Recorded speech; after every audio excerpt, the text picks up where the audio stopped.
देखिए बैगन एक ऐसा फसल होता है जिसका आकार के हिसाब से ये 3 प्रकार का होता है। सबसे पहला आकार जो होता है वो इसका लंबा प्रकार का आकार होता है, दूसरा जो होता है वो गोल आकार होता है और तीसरा जो होता है वो अंडा आकार होता है। यानी कि उसमें आपको थोड़ा सा गोलपन भी आता है और थोड़ा लंबापन भी आता है, वो अंडा आकार का जाता है। ये तीनों प्रकार का जो आकार है, प्रत्येक आकार में कई प्रकार के रंग भी मौजूद पाए जाते हैं, जिसमें सबसे नंबर 1 पे जो आपको मार्केट में दिखता है वो होता है आपको बैगनी रंग, दूसरा होता है आपको गुलाबी रंग, तीसरा होता है आपको नीला रंग, चौथा होता है आपको काला रंग, पांचवा होता है आपको सफेद रंग और छठा होता है आपको हरा रंग। ये सभी प्रकार के रंग जो होते हैं पाए जाते हैं। ये एक लंबी अवधि वाला फसल होता है, 160 दिन से लेकर के 180 दिनों तक जो होता है ये खेत में मौजूद होता है। देखिए जहाँ पे समतल खेत होता है वहाँ पे इसको चारों मौसम में उगाया जा सकता है, यानी कि सर्दी में भी उगाया जा सकता है, गर्मी में भी उगाया जा सकता है, बरसात में भी उगाया जा सकता है और पतझड़ में भी उगाया जा सकता है। लेकिन जो हिल एरिया है यानी पहाड़ी एरिया है वहाँ पे थोड़ा सावधानी बरतने की आवश्यकता पड़ती है।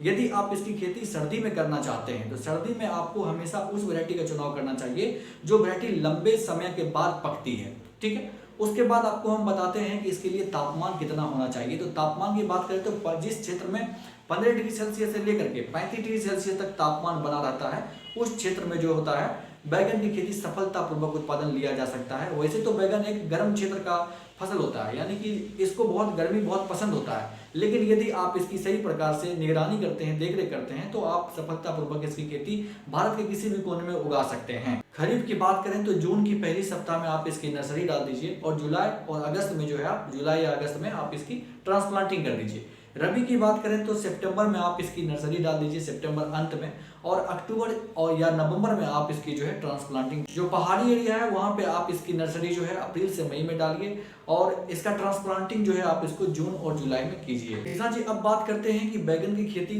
किन किन मिट्टी पे किया जा सकता है। तो देखिए बैगन को जो है विभिन्न प्रकार के मिट्टियों पे सफलतापूर्वक उगाया जा सकता है, जिसमें आपको सबसे प्रमुख मिट्टी जो है वो है आपको बालुई दोमट, उसके बाद दूसरी नंबर में जो है वो है चिकनी दोमट, तीसरी नंबर में जो है आपको वो है गाद वाली दोमट, उसके बाद है आपको काली दोमट, काली मिट्टी, लाल मिट्टी, पीली मिट्टी या फिर आप कहिए तो रेतीली मिट्टी। इन सभी प्रकार की मिट्टी पे जो है सफलतापूर्वक उगाया जा सकता है। तो रेतीली मिट्टी होता है उसमें आपका बैगन जो है बिल्कुल स्वस्थ फल प्राप्त होगा और स्वस्थ फसल प्राप्त होगा, आपको उसमें ज़्यादा बीमारी देखने को नहीं मिलेगा।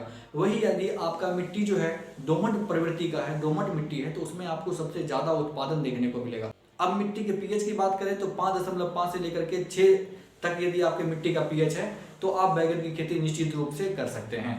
किसान जी अब वैरायटी की बात करें तो देखिए वैसे तो वैरायटी जो है जलवायु, तापमान, क्षेत्र, मिट्टी के आधार पर चयन किया जाना चाहिए, लेकिन हम आपको जो है अभी एक वैरायटी बताते हैं। यह वैरायटी जो है वो लंबा आकार वाला बैगन का वैरायटी है जिसका रंग जो है बैगनी और गुलाबी रंग का होता है और ये हमारे क्षेत्र यानी बिहार राज्य का जो है सबसे प्रचलित 5 टॉप बैगन की वैरायटी है। सबसे पहले नंबर पे जो है वो सांगरो कंपनी का 704 बैगन की वैरायटी, दूसरे नंबर पे जो है आपको वीएनआर कंपनी का 212 बैगन की वैरायटी, तीसरे नंबर पे जो है वीएनआर कंपनी का ही है नवीना बैगन की वैरायटी, चौथे नंबर पे है आपको कलश कंपनी की एक मांझी आती है, मांझी बैगन की वैरायटी, वह भी काफ़ी प्रचलित है, और 5वें नंबर पे है वीएनआर कंपनी की 218 बैगन की वैरायटी।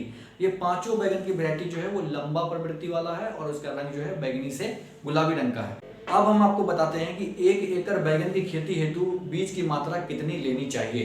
तो हाइब्रिड बैगन का बीज आपको जो है 60 से 80 ग्राम की मात्रा लेनी चाहिए, और यदि आप देसी किस्म का बैगन की बीज की वैरायटी ले रहे हैं तो आपको 100 ग्राम जो है प्रति एकड़ बीज की मात्रा लेनी चाहिए। आप बीज उपचार जो है 2 विधि द्वारा कर सकते हैं। सबसे पहला विधि जो है वो जैविक विधि है, दूसरा विधि जो है रासायनिक विधि है। किसान जी सबसे पहले हम आपको बताते हैं कि रासायनिक विधि द्वारा किस प्रकार से बीज की उपचार करना चाहिए। तो प्रत्येक 1 किलो बीज उपचार करने के लिए आपको 3 ग्राम थीरम की आवश्यकता पड़ेगी। आप सबसे पहले हाथ में दस्ताना पहन करके बीज एवं थीरम को अच्छे प्रकार से थोड़े से पानी डाल करके मिला दें, उसको 5 से 10 मिनट तक मिलाते रहें, तब तक मिलाएं जब तक दवा अच्छी प्रकार से बीज में मिल ना जाए। आप थीरम के जगह पे 3 ग्राम कार्बेंडाजिम का भी प्रयोग कर सकते हैं। अब हम आपको बताते हैं दूसरे नंबर पे कि जैविक विधि द्वारा किस प्रकार से बीज उपचार करना चाहिए। तो आपको 1 किलोग्राम बीज उपचार करने के लिए 4 ग्राम ट्राइकोडर्मा विरिडे एवं 10 ग्राम गन्ने की गुड़ की आवश्यकता पड़ेगी। आप हाथ में दस्ताना पहन करके 1 किलोग्राम बीज में जो है 10 ग्राम गन्ने का गुड़ एवं 4 ग्राम ट्राइकोडर्मा विरिडे को मिला दें और तब तक मिलाएं जब तक अच्छे तरीके से जो है बीज में दवा और गन्ने का गुड़ ना मिल जाए। गन्ने के गुड़ में चिपकने का प्रवृत्ति होता है, इससे क्या होता है कि बीज पर जो है दवा लंबे समय तक प्रभाव बनाए रखता है। आप ट्राइकोडर्मा विरिडे के जगह पर जो है स्यूडोमोनास फ्लोरेंसिस 10 ग्राम की मात्रा को भी आप ले सकते हैं। एक बात आप अवश्य ध्यान दें कि आप जब भी बीज उपचार करें तो आप छाया वाली जगह पे करें। छाया वाला जगह पे इसलिए करें क्योंकि यदि सूर्य का प्रकाश सीधे दवा के संपर्क में आता है तो इससे आपके दवा का प्रभाव कम हो जाएगा। किसान जी, बैगन एक ऐसा फसल है जिसे मुख्य खेत में लगाने से पहले आपको नर्सरी तैयार करने की आवश्यकता पड़ेगी। आप नर्सरी दो विधि द्वारा तैयार कर सकते हैं। सबसे पहला विधि जो है वो है आपको समतल खेत पर उठी हुई क्यारी बना करके जो है नर्सरी तैयार करना, और दूसरा विधि है प्रो ट्रे विधि द्वारा नर्सरी तैयार करना। तो सबसे पहला विधि जो है समतल खेत पर उठी हुई क्यारी बनाकर नर्सरी तैयार करना, हम आपको यह बताते हैं, उसके बाद आपको दूसरा विधि बताएंगे। सबसे पहला विधि में आप क्या करें कि आप भूमि का पहले चुनाव कर लें। आप देखिए, नर्सरी के लिए आप उस जगह का चुनाव करें जहां आपने पिछले साल नर्सरी नहीं बनाया था, क्योंकि नर्सरी में एक डैम्पिंग ऑफ नामक बीमारी आती है जो कि काफ़ी घातक बीमारी होती है, और काफ़ी जगहों पे जो किसान इस सब्जी की अक्सर खेती करते हैं उनके खेतों में ये विशेष प्रकार की बीमारी देखने को मिलता है। यह बीमारी जो होता है, इसमें क्या होता है, नर्सरी का पौधा जब छोटा सा अंकुरन बाहर निकलता है तो जहाँ से वो मिट्टी के संपर्क में आता है ठीक वही जगह पे वो क्या होता है, गल करके मुरझा करके सूखने लगता है, और जब यह बीमारी लगता है तो पूरा नर्सरी जो है तबाह हो जाता है और बर्बाद हो जाता है। इसका आक्रमण इतना खतरनाक होता है कि कभी कभी ऐसा होता है कि सारा नर्सरी बर्बाद हो जाता है। तो इससे बचने के लिए हम आपको यह सलाह देंगे कि आप हमेशा दूसरी जगह पे नर्सरी का चुनाव करें। यहाँ जहां आपने पिछले वर्ष नर्सरी लगाया है आप वहां पे नर्सरी ना लगाएं, नई जगह पे नर्सरी के लिए जमीन का चुनाव करें। जमीन के चुनाव करने के बाद आप क्या करें कि आप जो है कल्टीवेटर या फिर रोटावेटर की सहायता से जो है उस जगह की अच्छी तरीके से जुताई कर लें। जुताई करने के बाद आप ध्यान दें कि उस खेत में किसी दूसरे फसल का अवशेष मौजूद नहीं होना चाहिए, और बड़े आकार का जो मिट्टी का ढेला होता है यानी टुकड़ा होता है उसे भी आप उस खेत में ना रहने दें। आपका खेत जुताई करने के बाद फिर बारी आती है नर्सरी के क्यारी के साइज का चुनाव का।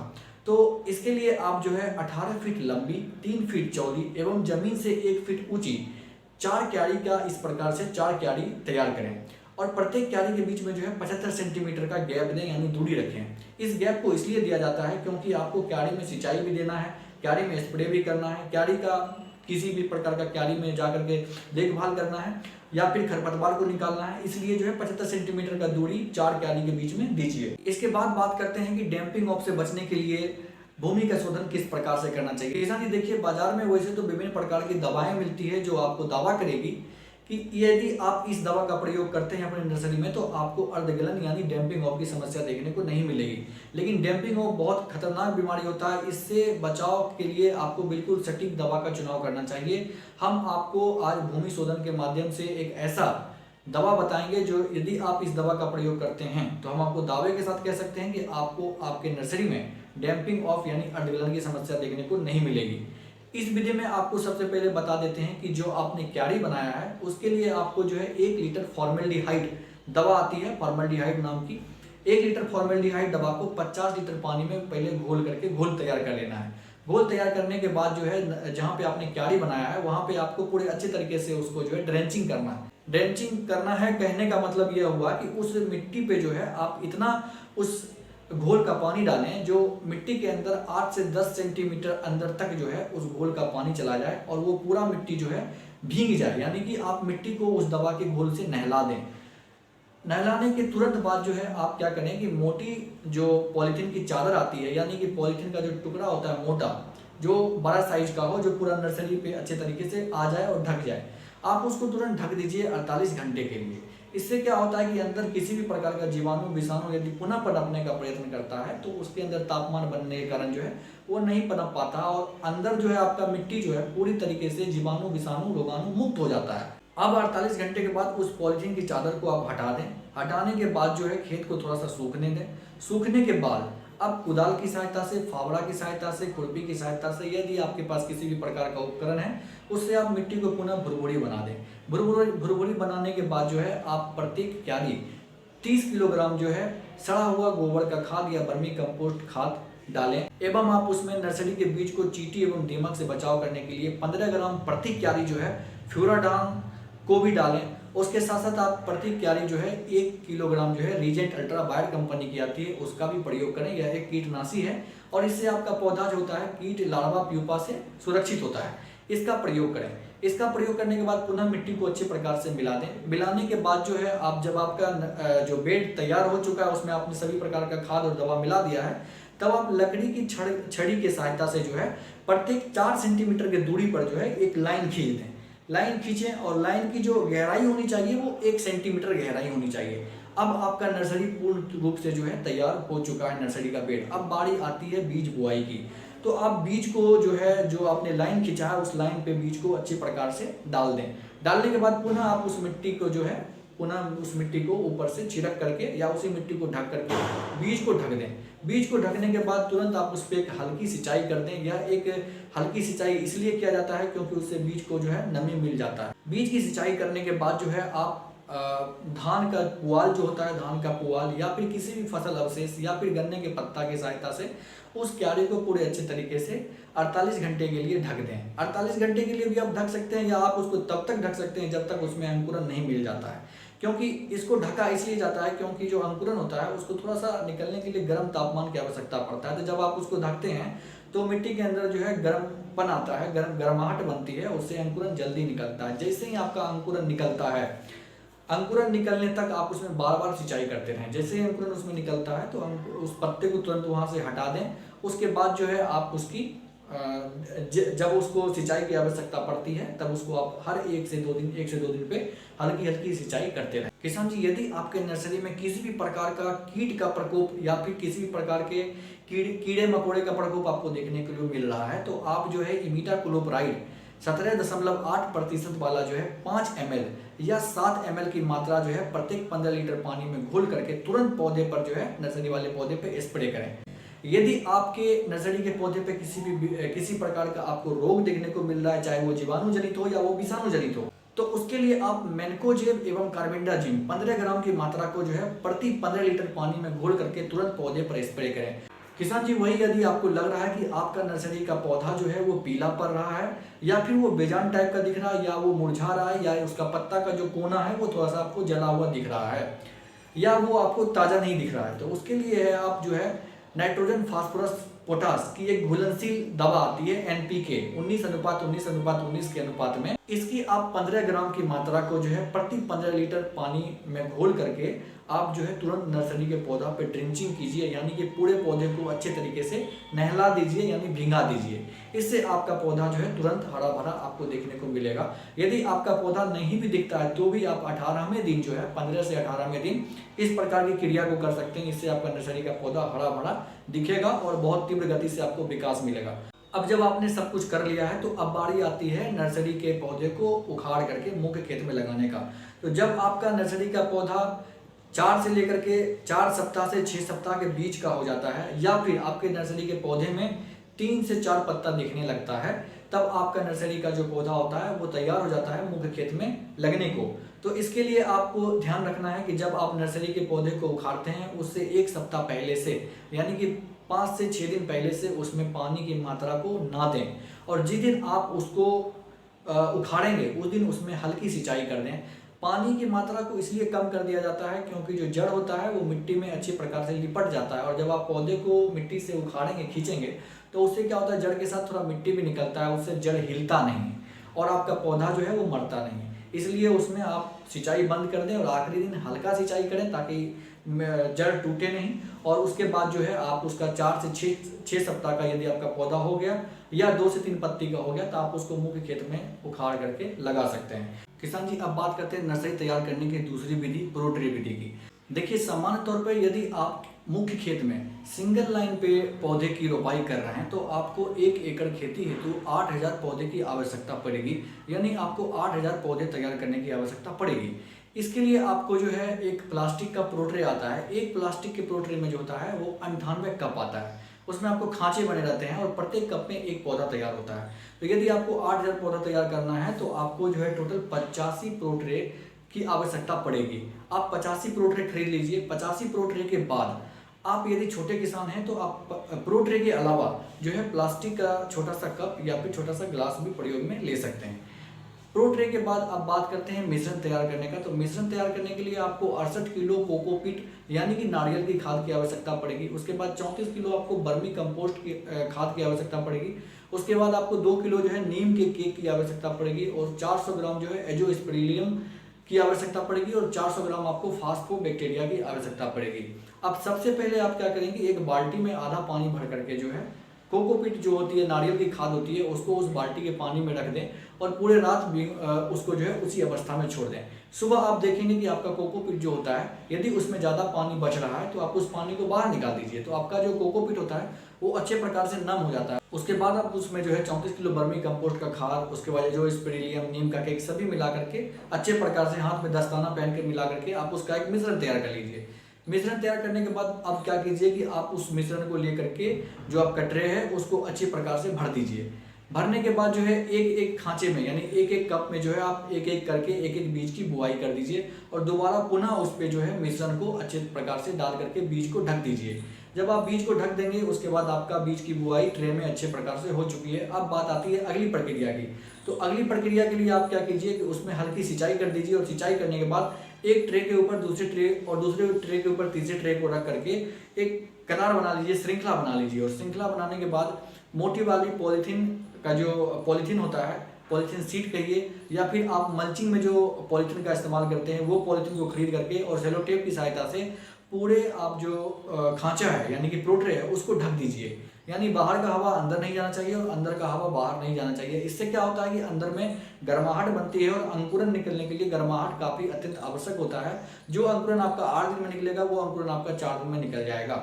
तो 5 दिन तक इसको ढका रहने देना चाहिए और 6वें दिन उसका जो है पॉलीथीन को हटा देना चाहिए। और हटा करके फिर आपने जो एक नेट का यानी कि जाल का तंबू बनाया है, समतल भूमि पर जो आपने उठी हुई क्यारी बनाया है उस क्यारी पर जा करके जो है नेट हाउस या ग्रीन हाउस या पॉली हाउस के अंदर उस ट्रे को रख दीजिए और हर 1-2 दिन पर जो है उसमें आप सिंचाई करते रहिए। किसान जी, यदि आपके नर्सरी के पौधे में प्रो ट्रे पर किसी भी प्रकार का कीट का प्रकोप, कीट पतंग का प्रकोप देखने को मिलता है या किसी भी प्रकार का रोग का प्रकोप देखने को मिलता है, तो जो हम आपको समतल भूमि पे कीट और रोग और जो एनपीके का प्रयोग बताएं वही आप इसमें भी प्रयोग कर सकते हैं और करना चाहिए। अब हम आपको बताते हैं कि जब इसमें आपका पौधा जो है 4 से 6 सप्ताह का हो जाता है या फिर 15 सेंटीमीटर ऊंचाई का हाइट का हो जाता है या फिर उसमें 2 से 3 पत्ता आ जाता है, तब आप उसको उखाड़ करके जो है मुख्य खेत में आपका पौधा लगाने के लिए तैयार हो जाता है। तो ये हमारा था दूसरा विधि।